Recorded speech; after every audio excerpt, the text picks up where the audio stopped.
On va décortiquer un discours clé de l'Iran qui expose sa vision du conflit et sa nouvelle stratégie. On va suivre leur raisonnement en 5 points, de l'accusation de départ jusqu'à l'avertissement final.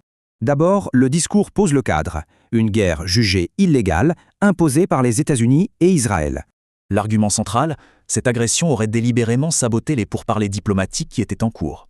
D'après la source, l'attaque du 28 février a fait capoter les négociations sensibles sur le nucléaire. Deuxième point, les accusations de crimes de guerre avec des civils qui auraient été délibérément visés. Le chiffre avancé est terrible, 175. Le nombre d'élèves et de profs massacrés dans une école. Vu la technologie militaire, le discours insiste, ça ne pouvait pas être une simple erreur.